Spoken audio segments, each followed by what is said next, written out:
அனைவருக்கும் வணக்கம். இன்னைக்கு நம்ம காளி வழிபாடு. இப்ப இந்த காளி குறி சொல்ற இடம், ப்ளஸ் வந்து காளிய வச்சு மாந்திரீகம் பண்ணக்கூடிய இடம், பிரசித்தி பெற்ற காளி கோயிலுக்கு இங்கெல்லாம் நான் போயிட்டு வந்தேன். எனக்கு வந்து நான் வேண்டுனது உடனே நடந்துருச்சு அப்படின்னு சில பேர் சொல்றத நீங்க கேட்டிருப்பீங்க. இந்த காளி வழிபாடு யாருக்கெல்லாம் வந்து ஒரு சிறப்பான கேட்டத குடுக்கக்கூடிய ஒரு காளியா இருக்கா அப்படின்னா, உங்களுடைய ஜாதகத்துல ஏற்கனவே நம்ம வீடியோல சொல்லியிருப்போம். முருக கடவுள் யாருக்கு உடனே வரம் தருவார் அப்படின்ட்டு.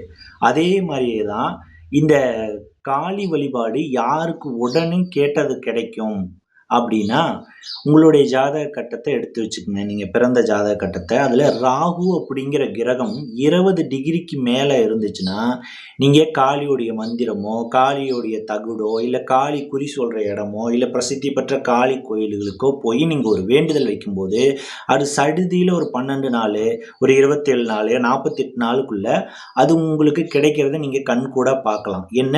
உங்களுடைய ஜாதகத்த எடுத்து பாருங்க. மொத்தம் 12 கட்டம் இருக்கும். அந்த ஒவ்வொரு கட்டத்துக்கும் 30, 30 டிகிரி. நீங்க பிறந்தப்ப ராகு ஒருவேளை 20 டிகிரி, 22 டிகிரி, 25 டிகிரி, 28 டிகிரிலாம் ராகு நீங்க பிறந்தப்ப இருந்ததுன்னா, காளி வழிபாடு அப்படி நொடி பொழுதுல உங்களுக்கு கேட்டத குடுக்கறத நீங்க கண்கூடா பார்க்கலாம்.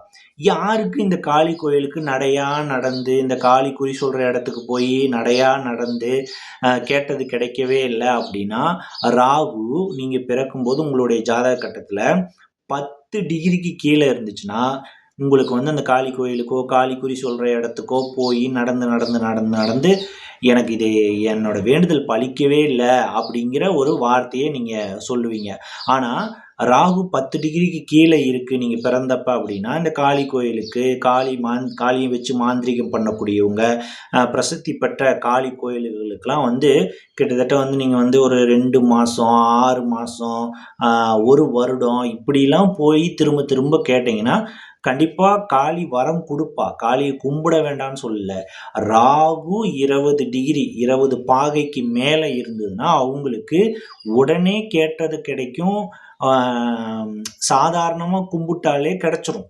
ஆனா, 10 டிகிரிக்கு கீழ ராகு இருக்கு அப்படின்னா, காளியவோ, துர்க்கையவோ நீங்க வந்து கும்பிடும்போது, ரொம்ப லேட் ப்ராசஸா நீங்க வேண்டுனது கிடைக்கும். கிடைக்கும். லேட் ப்ராசஸா கிடைக்கும். அதுதான் வந்து இந்த காளி வந்து யாரு கும்பிடலாம், யாரு கும்பிடக்கூடாது அப்படிங்கிற வீடியோ தான் இது. ஸோ ராகு அதிக பாகை 20 டிகிரிக்கு மேல இருக்குன்னா, நீங்கலாம் காளி மந்திரத்த சொல்லலாம், காளி தகுடு வச்சு பூஜை பண்ணலாம், காளியுடைய உபாசனைய எடுத்துக்கலாம். ஈஸியா வந்து உங்களுக்கு வந்து அது சித்தி ஆவறத நீங்க கண்கூடா பார்ப்பீங்க. கம்மி டிகிரில ராகு 10 டிகிரிக்கு கீழ இருக்கிறவங்க, இதெல்லாம் கொஞ்சம் தவிர்க்கிறது நல்லது. தவிர்க்கிறதுனா, வேண்டான்னு சொல்ல கிடையாது.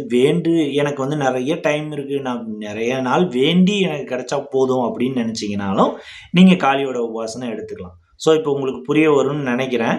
அதிக பாகை, அதாவது 20 பாகைக்கு மேல ராகு நீங்க பிறந்தப்போ உங்க ஜாதக கட்டத்துல இருந்ததுன்னா, நீங்க காளி வழிபாடு, காளிய வச்சு குறி சொல்ற இடம், காளிய வச்சு மாந்திரீகம் பண்ணக்கூடிய இடம், காளியுடைய பிரசித்தி பெற்ற கோயில், சேம் அப்படியே துர்க்கைய வச்சு மாந்திரீகம் பண்றது, துர்க்கைய வச்சு குறி சொல்ற இடம், துர்க்கையோடைய பிரசித்தி பெற்ற கோயில் இங்கெல்லாம் போனீங்கன்னா, அ இது கும்பகோணம் பக்கத்துல இருக்க திருநாகேஸ்வரம், இங்கெல்லாம் போனீங்கன்னா, உங்களுக்கு உடனே நடக்கிறத நீங்க கண்கூடா பார்க்கலாம்.